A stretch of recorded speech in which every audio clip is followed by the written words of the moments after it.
You are watching Independent Media Reports, May 21st, 2026. Roll them. Don't get it twisted. The reason why they want to black political power is because that's working class wins. When black folks gain freedoms inside this society, everybody gains freedoms. All the working class. All right. When black women get liberated, all women get liberated. When black men get the same pay as white men, all men make more money. And that's what they're against. They do not want to see the working class have a win. It's not about disenfranchising black people specifically. It's about disenfranchising black folks because their coalition with white people to gain progress is a challenge to the white supremacy power structure. Don't get it lost in the sauce. All right? So that means folks that look like me and talk like me need to step up and have a voice in this moment, because this fight has been going on for generations. This ain't brand new. This has been around for a long time, and rednecks and hillbillies all knew this back in the day. They knew that their problem was not a black man gaining rights, working beside black folks. That was not the struggle. The struggle was against the corporations and the wealthy people that run our society. And they run it in the benefit to them, not to us. All the language that they use is coded in a way that gives you a hope that they're going to do something for you. But when's the last time they provided anything for you? Exactly. Donald Trump transformation from 1946 to 2026. 2 years old. 3 years old. 4 years old. 5 years old. 9 years old. 12 years old. 13 years old. 15 years old. 16 years old. 18 years old. 19 years old. 20 years old. 22 years old. 23 years old. 24 years old. 25 years old. 26 years old. 29 years old. 31 years old. 35 years old. 36 years old. 38 years old. 39 years old. 40 years old. 43 years old. 44 years old. 45 years old. 47 years old. 48 years old. 50 years old. 52 years old. 53 years old. 54 years old. 55 years old. 56 years old. 59 years old. 61 years old. 62 years old. 63 years old. 64 years old. 65 years old. 66 years old. 68 years old. 69 years old. 70 years old. 71 years old. 72 years old. 73 years old. 74 years old. 75 years old. 76 years old. 77 years old. 78 years old. In China today, the most powerful man in the world is having a meeting with Donald Trump. Not only is this the first time that a president goes to China on his knees, having lost their entire geostrategical advantage, but it's the first time that the most powerful nation in the world is non-white since the Ottoman Empire. I hope I didn't offend you right now, just by acknowledging the facts that China is not our peer, they are superior civilizationally speaking. Let's keep it a buck. It wasn't a sealed deal until Trump's second term. Because of him, we lost the trade war, we lost the Iran war, we've been lost the infrastructure war, and anyway that we're still beating China, trust me, they'll catch up in a decade, and we'll get into how in a second. What's the main reason we got here? Because we insisted on underestimating them because we didn't read their literature, starting with The Art of War by Sun Tzu. So since most Americans do not know who the Chinese are, let me share with you who I've researched who they are, okay? We're looking at the greatest comeback in the modern world. In my short millennial lifetime, I remember China being a charity case. They invested in all the right stuff. Right before I was born, China was taken over by a man named Deng Xiaoping. And Deng Xiaoping just wanted to see objectively which is stronger, communism or capitalism. So what he did was he created these cities that were just investment zones where he would try things out. And if it worked, he used it. If it didn't, he threw it away. He was agnostic on which system was better. So they developed a hybrid. And every time something was successful in one of these like experimental cities, it would develop and then he'd disperse. That worked for economic models, technology, and then in education. They invested, we divested. When I was in high school, America was at the bottom of the list of the developed world when it comes to educational attainment. Meanwhile, they've been at the top. So what happens when you develop that kind of rigor in your population? It's going to translate from field to field. I don't care if it's mathematics, technological development, whether it's science, biology, or diplomacy. But that's just the kids. The adults back in the day were on what's called the 996 workday. That's from 9 a.m. to 9 p.m., 6 days a week. The productivity went through the roof. But probably most importantly, we sold China our manufacturing back in the 1960s, and it was a strategic move to debase the black man's ability to fund his family. The mass deindustrialization is no coincidence that it happened right after the civil rights movement, right when the drugs came into the community. You ask any old head, they will tell you, yeah, there was numbers running and hustling, but you were eventually expected to get a job at the factory. Ask Joe Jackson. So what happened? When we sold those away, China started out manufacturing us because they were doing it for pennies on the dollar and they didn't respect our patents. So they started duplicating. And you never go to war with somebody who can out manufacture you. Ask the South. That's why they lost the Civil War. They can produce as many weapons as we do in a year, in a week. But perhaps one of the most underestimated factors in the Chinese mind is that popular over there is a different strategy game than ours, right? We play chess. They play Go. We take so much pride in chess. Like we say, this is chess, not checkers. Go is an entirely different strategical game. And they do it on the world stage without us even knowing. And if you're playing chess against somebody playing Go, 99% of the time, you're going to lose. You see, in chess, you essentially strike your opponent and take their position. There's a hierarchy between the pieces. In Go, you surround the enemy and cut off territory. In chess, the goal is the king. In Go, the goal is the board. Here's how that played out in Iran. We think of winning wars as going to the enemy's territory, knocking out either positions, weapons, or leaders, right?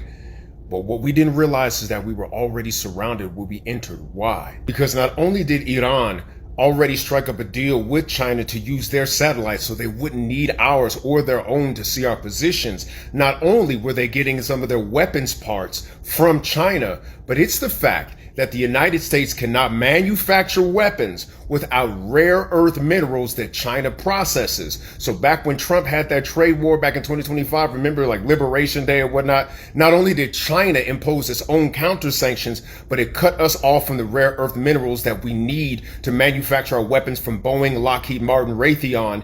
And then we entered the war low on supplies because we had already been supplying Ukraine and Israel. Art of war, baby. They won the war without firing a shot. And here's where Africa comes in, because those rare earth minerals that end up in our weapons that China processes are mined from Africa. And smart African people have been watching this necessarily wary of like neo-colonialism from these folks. But what you need to do is study them.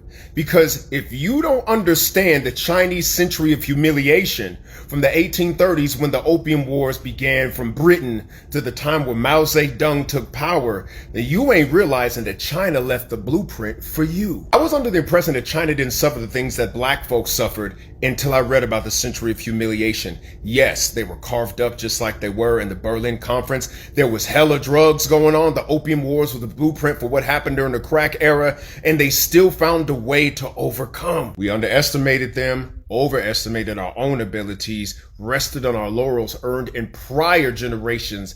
And now, BRICS won. We lost. And the sooner a fighter gets his head around his L, the sooner he can bounce back. That's my word for the day. I'm Theo E.J. Wilson. Share this message out. Holla back. When the Negro can prove to the white man that he can live like the white man, then we will accept them. And the only thing that scares me is the neighborhood all getting bad. And if we ever wanted to sell, naturally your house depreciation is color get in. If they move in, the next step we have to accept is intermarriage. We can be sociable with them in work. We can get along with them and joke with them. Sure. But when we leave our job and we're on our way home, we want them to go in their direction and we can go in ours. Homes in this Philadelphia suburb sell for $10,000 to $11,000, and the people of Fallcroft call them their dream houses. Until recently, it was all white. Then, Horace Baker, his wife, and little girl moved in.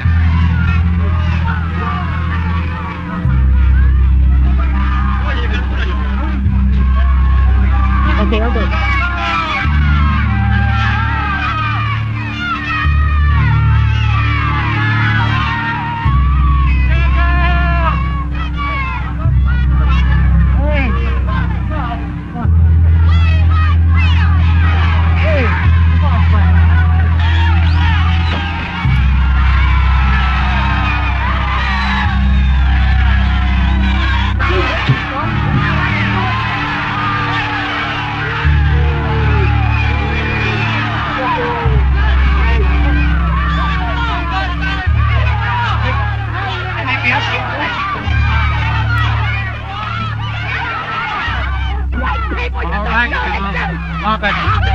It sort of just seems like a nightmare because you were only trying to move into a home in which you'd purchased, and that you weren't trying in any way to interfere with anyone else's life or their property. They could have moved in 6 o'clock in the morning. They just got in there without anybody seeing them. But they waited till 5 o'clock at night. Early in the morning, they could have just snuck in there. Why didn't they do that? Well, they're pushing too hard. They're pushing the white people too hard. And something's got to be done. The newly appointed block captains of Delmar Village meet.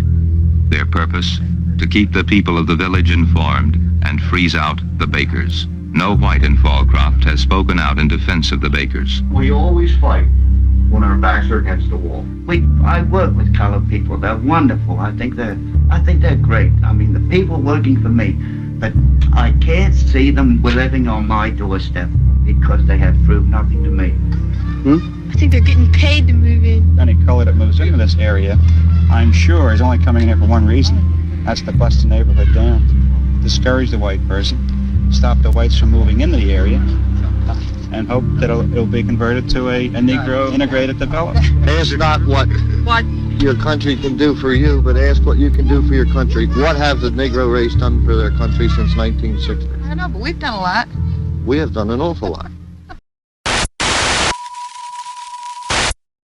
The Epstein class has been ruling us for decades, but no longer. Everybody associated with seeking to cover up the truths in the Epstein affair, everyone associated with trying to make people look at Russia instead of Israel and the CIA, everybody who ever cavorted with Jeffrey Epstein, took his hospitality, took his money, took his plane to his island and defiled the innocence of young girls and boys will never work again. They'll never work again unless you're all stupid, unless you all are prepared to be ruled by the Epstein class. They'll never work again. Donald Trump's acting as if none of this is happening. He keeps giving press briefings I mean, is he ever doing anything other than giving press briefings? Does Donald Trump ever actually sit down and think? I'm not going to suggest that he sits down and read, because we all know he's never read a book in his life. Never written one either, but that's another matter. Donald Trump, in his incessant, ceaseless press briefings, is acting like this, none of this is happening, and hoping that the complicit media, which is so utterly compromised by the whole Epstein affair, will go along with his pretense that none of this is happening. But on social media, there is a deluge, a tsunami of releases, of analysis. It's a while since I've seen Ghislaine Maxwell, but she has developed an extraordinary likeness to Mike Myers, to Austin Powers, in the short time actually, that she has been in an open, soft prison in the United States, at least for the latter part of the sentence that she has served so far. It begs the question, why would they put up a fake Ghislaine Maxwell, albeit with a long prison vantage point? The camera was seldom up close, but all it needed was some wag to blow the picture up, and I don't just mean the extra pounds that the pasta in the prison has, of course, put on Ghislaine Maxwell, a famously thin-faced woman. But no amount of pasta can change the length and the shape of your nose, and no amount of pasta can alter the distance between your eyes. And I've got to tell you, as someone who knows Ghislaine Maxwell, that wasn't Ghislaine Maxwell in that hearing. It was an entirely different woman. Which begs the question, was the corpse that was carted out of the penitentiary in New York a different Jeffrey Epstein? And if so, are the couple now reunited somewhere, I don't know, on an island perhaps? Now, once upon a time, what I'm saying to you now would seem completely unhinged, and some will pretend that it is still unhinged. But the rest of us know that so many conspiracy theories have turned into conspiracy facts that it is highly likely that what I'm saying to you right now is true. And there could only be two reasons for it. One would be that Ghislaine Maxwell, like Jeffrey Epstein before her, has hanged herself with paper towels from the door of her cell. Or that Ghislaine Maxwell is no longer in that prison, and that somebody, some patsy, presumably using her voice, because I would say it was definitely her voice, someone is serving the time for her, which makes the demand for a pardon all the more urgent, because it would mean that an entirely innocent woman was serving time in the United States prison system for crimes for which Ghislaine Maxwell was found guilty.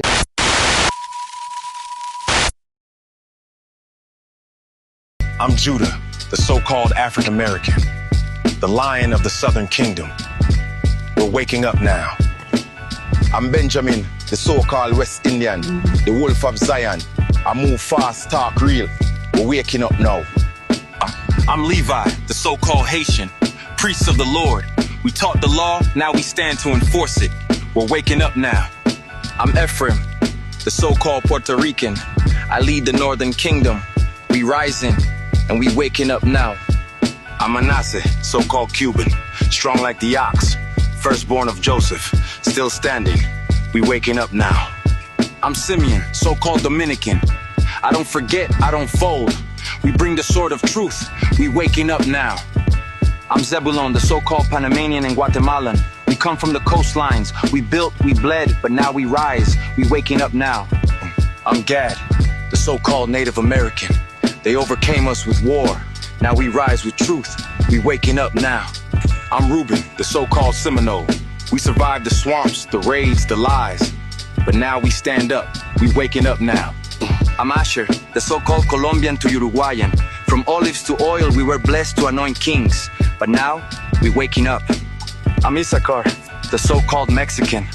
We bore the burden in silence, but now we rise. We waking up now. I'm Naftali, the so-called Chilean and Argentinian. Swift as the deer, but now our steps return home. We waking up now.